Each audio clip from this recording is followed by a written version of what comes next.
নমস্কার প্রিয় দর্শকবৃন্দ, আজকে আমি চলে এসেছি ছট পুজোর স্পেশাল ঠেকুয়া রেসিপি নিয়ে। বন্ধুরা, ঠেকুয়া বানাতে গিয়ে অনেকের নানা রকম সমস্যা দেখা যায়। অনেক সময় হয় তেলে ছাড়ার পর সেই ঠেকুয়াটা ছেড়ে যায় বা ডিজাইনগুলো ভালো করে বানানো যায় না, ফেটে ফেটে যায়। তো আজকে আমি এই ভিডিওতে সমস্ত কিছু টিপস তোমাদের সামনে শেয়ার করব, আর এই ঠেকুয়ার 7 রকমের ডিজাইন তোমাদের কাছে শেয়ার করব। কোনো রকম ছাঁচ না থাকলেও কিভাবে সহজ উপায়ে এই 7 রকম ডিজাইন তোমরা বাড়িতেই করে ফেলতে পারবে সেটাও তোমাদের সামনে শেয়ার করছি। আর সেই সব ডিজাইনগুলো খুবই সুন্দর হবে। অনেকেরই ধারণা ঠেকুয়া মানে খুব শক্ত, দাঁত দিয়ে ভাঙাই যায় না। তো আজকে আমি তোমাদের সামনে শেয়ার করতে চলেছি একদম নরম মুচমুচে, মুখে দিলেই মিলিয়ে যাবে সেরকম ঠেকুয়া রেসিপি।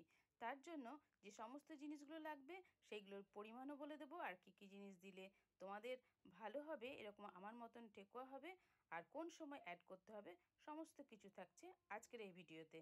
তো বন্ধুরা, টোটাল ভিডিওটা দেখার অনুরোধ রইল স্কিপ না করে, আর ভালো লাগলে অনেক অনেক শেয়ার করারও অনুরোধ রইল। তো আমি এখন শুরু করে দিচ্ছি। ঠেকুয়া বানানোর জন্য কি কি উপকরণ নেবো সেগুলো দেখে নাও। প্রথমে নিয়ে নিয়েছি 1 বাটি পরিমাণের আটা, তবে তোমরা ময়দাও ব্যবহার করতে পারো। আর সেই বাটিটার হাফ বাটি পরিমাণে সুজি নিচ্ছি। আর দিয়ে দিচ্ছি 1 বাটি পরিমাণে নারকেল কোড়া। তো তোমরা এখানে ড্রাই নারকেল কোড়াও ব্যবহার করতে পারো। আর এখানে হাফ বাটি পরিমাণে নিয়ে নিলাম আখের গুড়। আখের গুড়টা অবশ্যই দিতে হবে, তাহলে টেস্টটা কিন্তু ভীষণ ভালো হয়। আর দিলাম কাজু, মানে হাফ করে ভেঙে রাখা কাজু দিলাম। আর এখানে দিয়ে দিচ্ছি গাওয়া ঘি। গাওয়া ঘির পরিমাণটা একটু বেশি কোয়ান্টিটির লাগবে। এখানে আমি বড় চামচে 3 চামচ গাওয়া ঘি দিয়েছি। আর নিয়েছি মোটা দানা চিনি, এটা নিয়েছি হাফ বাটি পরিমাণের।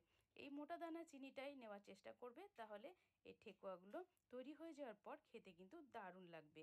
এবার যে সমস্ত উপকরণগুলো আমি এখানে অ্যাড করলাম, সেই সমস্ত উপকরণগুলো আগে হাতে করে ভালো করে ঠেসে ঠেসে এইভাবে শুকনোই কিন্তু মাখাতে হবে। মাখাতে মাখাতে দেখবে এটা বেশ ঝুরঝুরে হচ্ছে কিনা। তবে ময়ানটা কি করে বুঝবে, তার জন্য অনেকক্ষণ ধরে এইভাবে কিন্তু মাখাতে হবে। এখানে দেখতেই পাচ্ছ যে আখের গুড়টা দিয়েছি। আখের গুড়টাকে আমি হাত দিয়ে খুব ভালো করে ভেঙে নিলাম, তারপরে ময়দার সাথে কিন্তু খুব ভালো করে মিক্সড করে নিয়েছি। আটার কালারটাও কিন্তু অনেকটা চেঞ্জ হয়ে গেছে। এবার কি করে ময়ানটা ঠিকঠাক হয়েছে বুঝবে, এইরকম মুঠো করে যখন ধরবে দেখবে একদম মুঠো হয়ে যাচ্ছে, আর হালকা প্রেস করতেই যাতে ঝুরঝুর হয়ে ভেঙে যায়, তাহলে বুঝবে যে তোমার ময়ানটা একদম ঠিকঠাক হয়েছে। এই ঠেকুয়াটা বানানোর পর কিন্তু কটকটে হবে না বা শক্ত হবে না। এখন আমি এটাকে মাখানোর জন্য ব্যবহার করছি দুধ। অবশ্যই কিন্তু দুধ দিয়ে মাখালে খেতে ভীষণ টেস্টি হয়। এখানে অনেকে জলও ব্যবহার করে থাকো, তো আমি বলবো তোমরা দুধ দিয়ে মাখিয়ে দেখো, ঠেকুয়ার টেস্টটা কিন্তু অসাধারণ হয়। তো এখানে আমি নর্মাল টেম্পারেচারেরই দুধই ব্যবহার করছি। দুধটাকে আগেই জাল দিয়ে রেখেছিলাম, তারপর ঠান্ডা করে নিয়েছি। এবার অল্প অল্প করে দুধ দিয়ে আমি এই ডোটা মাখাচ্ছি। ঠেকুয়ার ডোটা মাখানোর সময় খেয়াল রাখতে হবে এই ডোটা কিন্তু একটু শুকনো টাইপের হবে। একদম নরম করে ফেললে কিন্তু ঠেকুয়াগুলো বানানো যাবে না। দেখতে পাচ্ছ একদম টাইট টাইপের একটা ডো বানাচ্ছি, তার জন্য অল্প অল্প করে দুধ দিয়ে মাঝে মধ্যে ভালো করে ঠেসে নিয়েছি। এখন দেখো এইভাবে শক্ত মতন একটা ডো তৈরি হয়ে গেছে। এবার এই ডোটা দেখতে পাচ্ছ বেশ স্মুথ ডো কিন্তু নয়, দেখো ফেটে ফেটেও যাচ্ছে। এখন দেখতে পাচ্ছ যেহেতু সুজি আছে সেই জন্য এভাবে ফেটে ফেটে যাচ্ছে। এই ডোটাকে আমি এখন কিছুক্ষণের জন্য রেস্ট রেখে দেবো। তার জন্য ডোটাকে আমি এইভাবে একটা জায়গায় নিয়ে নেব। আমি এখানে পুজোর একটা গামলায় আমি ডোটাকে রেখে চাপা দিয়ে রেখে দেবো আধ ঘন্টার জন্য। তার ফলে এই আটাটাও কিন্তু বেশ সুন্দর সেট হয়ে যাবে। যেহেতু সুজি আছে, সুজির যে জলটা টানা সেটা টেনে যাবে আর একটু ড্রাই হয়ে যাবে। তো আমি এইভাবে ঢাকা দিয়ে আধ ঘন্টা রেখে দিলাম। আধ ঘন্টা পর ফিরে এসেছি। এবার ঢাকা খুলে এবার ডোটার কন্ডিশনটা আমি দেখে নিচ্ছি। দেখো কতটা একটু শক্ত হয়েছে ঠিক কথা, কিন্তু বেশ সুন্দর সেট হয়ে গেছে ডোটা। এখন আমি বন্ধুরা এই ডোটা দিয়ে 7 রকমের ডিজাইন খুব সহজে কি করে বানানো যায় সেই পদ্ধতিটা তোমাদের সামনে শেয়ার করব। দেখতেই পাচ্ছ ডোটা বেশ শক্ত আছে।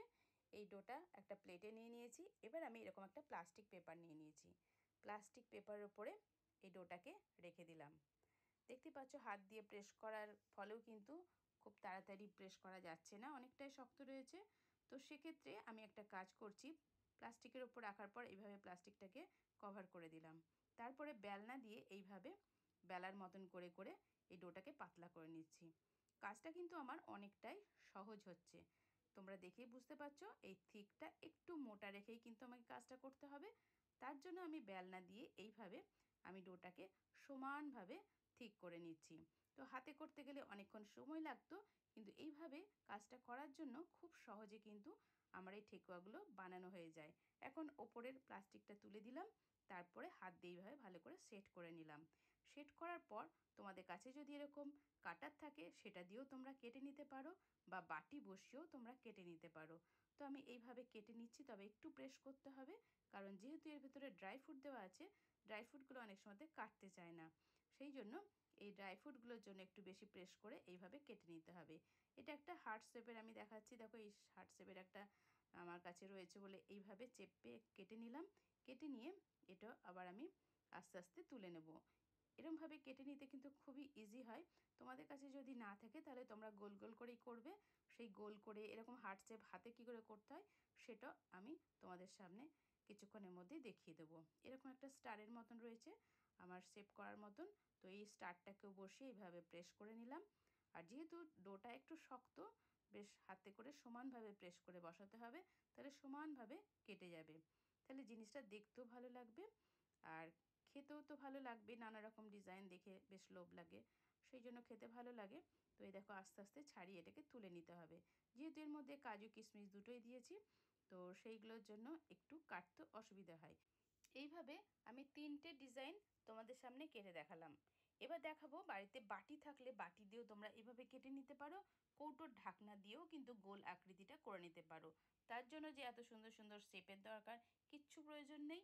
এইভাবে গোল করে কেটে নাও। তারপরে এবারে দেখিয়ে দিচ্ছি ডিজাইনগুলো হাত দিয়েই বানাবে। আমি কিন্তু ছাদ ছাড়াই কিন্তু আজকে তোমাদের এই ডিজাইনগুলো দেখিয়ে দেব। আমি শুধু কেটে নিয়েছি নানা রকম শেপের বাটি দিয়ে গোল গোলগুলো কেটে নিয়েছি। আর হার্ট শেপটাও হাতে বানিয়েও কিন্তু আমি দেখিয়ে দেবো। ওটাও কিন্তু কোনো কিছু ছাড়াই তোমরা বানিয়ে নিতে পারবে। এই যে গোল, এর থেকে ছোট্ট একটা এইভাবে একটা ডিজাইন করছি, মানে ফার্স্ট ডিজাইন যেটা বানাচ্ছি সেটা হচ্ছে যে গোল করে কেটে নিলাম, তার মাঝখানে তার থেকে ছোট একটা গোল এইভাবে প্রেস করে দিলাম যাতে ডিজাইনটা হয়। তারপর চামচের এই পেছন দিয়ে এইভাবে বসিয়ে বসিয়ে যদি দাও, দেখবে ভেতরটা একটা ফুলের মতন ডিজাইন হয়ে যাবে। এই যে এইভাবে ব্যাস হয়ে গেল একটা ডিজাইন। এইভাবে তোমরা রেখে দিতে পারো, এটাও কিন্তু বেশ সুন্দর লাগে। আবার দেখো সেকেন্ড ডিজাইনটা করছি, তার ধারে যদি এইভাবে আস্তে আস্তে ছোট ছোট করে এই মানে চামচের পেছন দিয়ে বসিয়ে বসিয়ে দাও, তাহলে সেটা একটা ফুলের মতন আকার নিয়ে নেবে। তো এরমভাবেও কিন্তু করতে পারো। এটা 2 নাম্বার শেপ তোমাদের দেখাচ্ছি। এই ডিজাইনটাও কিন্তু খুবই ভালো লাগে, এইভাবে তোমরা করে নিতে পারো। আর সাইডগুলো একটু বেশ ভালো করে সেটিং করার জন্য চামচের ধার দিয়েই কিন্তু এইভাবে আস্তে আস্তে স্মুথ করে দিতে হবে। আর হাত দিয়ে একটু চেপে চেপে দেবে, তাহলে দেখবে খুব সুন্দর মতন এটা সেটিং হয়ে যাবে। আর মাঝখানটা এরকম একটা গোল করে ফুটোর মতন করে দিলাম। দেখতে পাচ্ছ কত সুন্দর হয়ে গেল। এই যে মাঝের যে দাগটা সেটা একটু অস্পষ্ট হয়ে গেছিলো, ওটা একটু ডিপ করে দিলাম। ব্যাস হয়ে গেল কমপ্লিট আমার 2 নাম্বার ডিজাইনও। এবার আমি আর একটা গোল নিয়ে নিয়েছি, দিয়ে 3 নাম্বার ডিজাইনটা তোমাদের সামনে শেয়ার করছি। সেটা হচ্ছে এরকম চামচ দিয়ে চারদিকে কিন্তু এইভাবে ক্রস করে কেটে নিলাম। তাহলে এবারে কি হবে, 8টা পাপড়ি হবে। এবার যে দাগগুলো পেয়েছি সেই দাগে দাগে এইভাবে খাঁজগুলোকে বসিয়ে দিচ্ছি। আশা করি তোমরা দেখেও কিন্তু বুঝতে পারছো।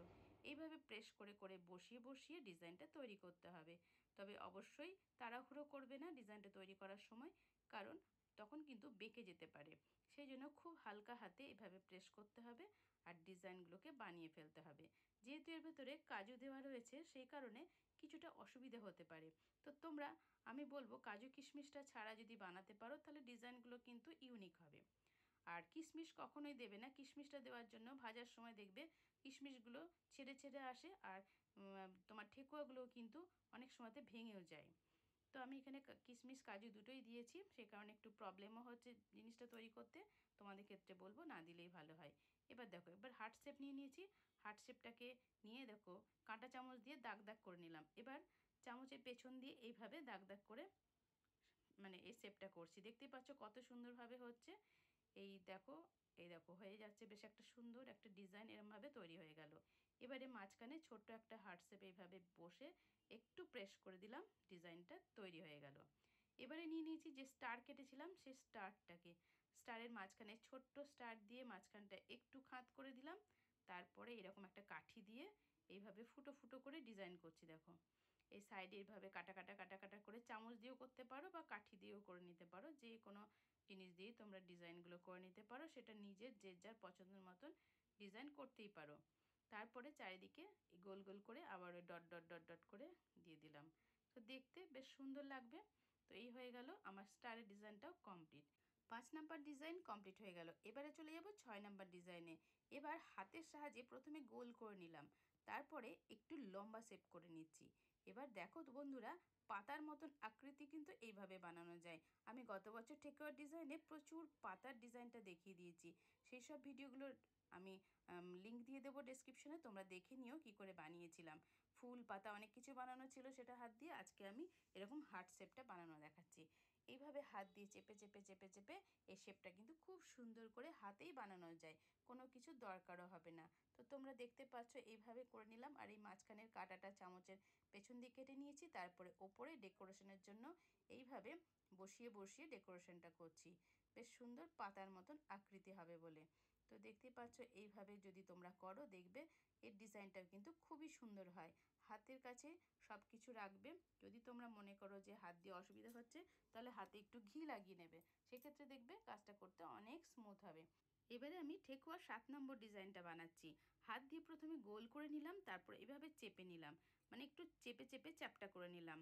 তারপরে এ দেখো একটা কাঠি বা চামচের পেছন দিয়েও তোমরা করতে পারো।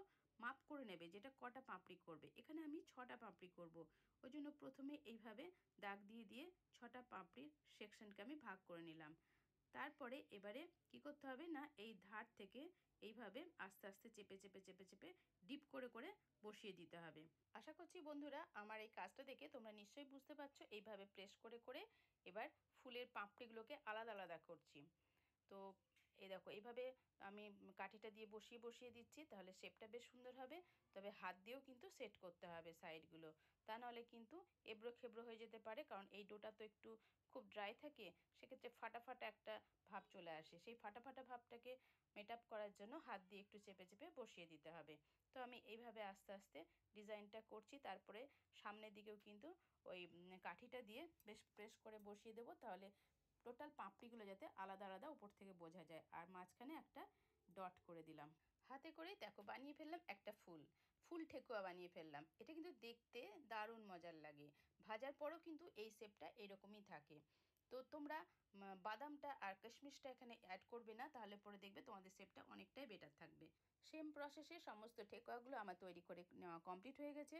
তোমাদের সামনে শিখিয়ে দিলাম 7 রকম এই ঠেকুয়ার ডিজাইন। আশা করছি তোমাদের ভালো লাগবে। এখন আমি কড়াই বসিয়ে দিয়েছি, কড়াই দিয়ে দিলাম পর্যাপ্ত পরিমাণে সাদা তেল দিয়ে দিয়েছি। তার ভেতরে আমি কিন্তু একটু গাওয়া ঘিও অ্যাড করছি, কারণ ঠেকুয়াটা ঘি দিয়ে ভাজলে কিন্তু বেশি টেস্টি হয়। তোমরা চাইলে টোটালটাই ঘি দিয়েও ভাজতে পারো। তো ঘিটা ভালো করে গলে যাওয়ার পর আমি তেলের হিটটা একটু চেক করে নেব। খুব হিট হয়ে গেলে কিন্তু ঠেকুয়া দিলে খুব তাড়াতাড়ি পুড়ে যায়। যেমন একটা কাঠের চামচ ঢুকিয়ে দেখলাম বেশ পুরপুর করে একটু আওয়াজ হচ্ছিল, তার মানে এই তেলটা ঠিকঠাক মতন গরম হয়েছে। খুব বেশিও গরম হয়নি, আবার একদম ঠান্ডাও নয়। সেই সময় ঠেকুয়াগুলোকে একটা একটা করে ছেড়ে দিতে হবে। খুব বেশি হিট হয়ে গেলে কিন্তু ঠেকুয়াগুলো পুড়ে যাবে, সেই জন্য হালকা একটু হিট হওয়ার সাথে সাথে ঠেকুয়াগুলো ছেড়ে দিতে হবে তেলেতে। আর তেলে ছেড়ে দেওয়ার পর এবারে গ্যাসের ফ্লেমটাকে কিন্তু একবারে কমিয়ে দিতে হবে। গরম তেলে ঠেকুয়াগুলো ছাড়ার পর যখন দেখবে যে ঠেকুয়াগুলো একটু শক্ত হয়েছে, তখন কিন্তু উল্টাতে হবে। আর দেখতেই পাচ্ছ তেলে ছেড়ে দেওয়ার পর আমি সাঁড়াশি দিয়ে ধরে আমি কড়াইটাকে এইভাবে নড়াচ্ছি, তার মানে এর ওপর দিয়ে গরম তেলটা আসছে। তার ফলে কি হচ্ছে না, এই ঠেকুয়াগুলো একটু তাড়াতাড়ি শক্ত হয়ে যাবে। আর ঠেকুয়া ভাজার সময় কখনোই কিন্তু বেশি হিট করে ফেলবে না, তাহলে ওপর থেকে ঠেকুয়াগুলো পুড়ে যাবে, ভেতরটা ভাজা হবে না, নরম থেকে যাবে। বন্ধুরা দেখতেই পাচ্ছ এই ডিজাইনটা হালকা একটু লাল হয়ে গেছে, আমি উল্টে দিলাম। যেগুলো যেগুলো লাল হয়ে গেছে সেইগুলো আস্তে আস্তে উল্টে দিতে হবে। তবে খেয়াল রাখতে হবে উল্টানোর সময় যেন যেটা নরম আছে সেটা কাছে যেন টাচ না খায়, তাহলে সেটা কিন্তু ভেঙে যেতে পারে। আর এর ভেতরে যে কিশমিশটা দেওয়া হয়েছে দেখতে পাচ্ছ কিশমিশগুলো আবার বেরিয়ে যাচ্ছে। তো বন্ধুরা ঠেকুয়া বানানোর সময় তোমরা কখনোই কিশমিশটা ব্যবহার করো না, কারণ কিশমিশ দিলে যে জায়গাটা কিশমিশটা আছে সেই জায়গাটা ফাঁকা হয়ে যাবে, ডিজাইনটা কিন্তু নষ্ট হয়ে যায়। তো সেই জন্য তোমরা শুধু কাজুটা দিও, কিন্তু কিশমিশটা দিলে এই প্রবলেমটা হয়। তো আমার দিয়ে দেওয়া হয়ে গেছে, কিছু করার নেই। তো এখন আমি আস্তে আস্তে উল্টে পাল্টে ভেজে নিচ্ছি। তো যেগুলো শক্ত হয়েছে সেগুলোকে উল্টে দিলাম। অবশ্যই কিন্তু গ্যাসের ফ্লেমটাকে একদম কমিয়ে রাখবে, তা নাহলে কিন্তু ঠেকুয়াগুলো ভাজা কখনোই ঠিক হবে না। আর কিশমিশগুলোকে আমি তেল থেকে তুলে সরিয়ে দিলাম। দেখতে পাচ্ছি একটা করে বারে ছেড়ে যাচ্ছে। তো এইভাবে উল্টে পাল্টে আমি ঠেকুয়াগুলো ভাজছি। ঠেকুয়াগুলো ভাজতে কিন্তু মোটামুটি 3 থেকে 4 মিনিট সময় লাগবে। গ্যাসের ফ্লেমকে একদম কমিয়ে রেখেছি। তারপরেও কিন্তু আস্তে আস্তে গ্যাসের কাছেই কিন্তু তোমাকে দাঁড়িয়ে থাকতে হবে। চলে গেলে কিন্তু ঠেকুয়াগুলো পুড়ে যাবে। আস্তে আস্তে উল্টে পাল্টে দিয়ে ঠেকুয়াগুলোকে খুব সুন্দর করে ভেজে নিতে হবে। বেশি পুড়ে গেলেও হবে না, আবার একটু হালকা ভাজা হলেও কিন্তু ঠেকুয়ার ভেতরটা ভাজা হয় না। সেই জন্য একটু উল্টে পাল্টে বেশ কিছুক্ষণ ধরে এটাকে ভাজে নিতে হচ্ছে। তো সেই জন্য একটু কষ্ট করে একটু ভাজতে হবে ঠেকুয়াগুলো, তবেই খেতে ভালো হবে। আর এই ঠেকুয়াগুলো একদম খাস্তা মুচমুচে হবে। এটার মধ্যে যেসব জিনিসগুলো দেওয়া হয়েছে তোমরা তো দেখলে, পরিমাণটাও সেই মতনভাবে তোমরা যদি মিক্সড করে এই রেসিপিটা বানাও, খেতে কিন্তু অসাধারণ হবে। যাদের দাঁত নেই তারাও কিন্তু এই ঠেকুয়া খাবে আর ভীষণ মজা পাবে। এখন দেখো ভালো করে ক্লোজ করে দেখাচ্ছি, একদম খুব সুন্দরভাবে ফুটে গেছে। আর এই ঠেকুয়াগুলোর কালারগুলো কিন্তু অনেকটাই চেঞ্জ হয়ে গেছে। এই ঠেকুয়াটা তো একদম ভেজে নেওয়া কমপ্লিট হয়ে গেছে এবং তেল থেকে তেল ঝরিয়ে ঠেকুয়াগুলোকে তুলে নেবো একটা একটা করে। আমি এখানে এই ছাঁচিটাতে রেখে দিলাম। এবার তেলগুলো যাতে পড়ে যাক, তারপরে আমি একটা টিস্যু পেপারের ওপরে আমি এই ঠেকুয়াগুলোকে দিয়ে দিচ্ছি। তাহলে এক্সট্রা যে তেল আছে সেটা অ্যাবজর্ব করে যাবে। আর এখানেই কিন্তু টিস্যু পেপারের উপর সারাক্ষণ রেখে দিলেও চলবে না, তাহলে কিন্তু আটকে যাবে। বা সেকেন্ড ব্যাচেও কিন্তু আমি এই ঠেকুয়াগুলো ভেজে নেবো সেম প্রসেসে। তো দেখতেই পেলে সমস্ত ঠেকুয়া আমার ভেজে নেওয়া একদম কমপ্লিট হয়ে গেছে। গরম গরম কখনোই খেতে যাবে না। ঠেকুয়াটা একটু হিটটা বসে যাওয়ার পর, ঠান্ডা হয়ে যাওয়ার পর খাবে, তাহলে দেখবে মুচমুচে একদম খাস্তা হবে। তো একটা ঠেকুয়া আমি ভেঙে দেখাচ্ছি, দেখো কতটা মুচমুচে হয়েছে, ক্রিস্পি হয়েছে। হাতেই ভাঙা যাচ্ছে, তার মানে বুঝতেই পারছো মুখে দিলে এটা কতটা ইজিভাবে খাওয়া যাবে। তো এইভাবে তোমরাও বানিয়ে ফেলো আমার মতন ঠেকুয়া রেসিপিটা। আশা করছি আজকের ভিডিওটা তোমাদের অনেক হেল্পফুল হবে। ভালো লাগলে লাইক, কমেন্ট এবং অনেক অনেক শেয়ার করার অনুরোধ রইল। আর আমার চ্যানেলটিকে সাবস্ক্রাইব করে নোটিফিকেশনটা অন করে আমার পাশে থেকো। তোমরা বাড়িতে থাকো, সুস্থ থাকো। নেক্সট ভিডিও নিয়ে খুব ঠিকই চলে আসবো। Tata, bye bye.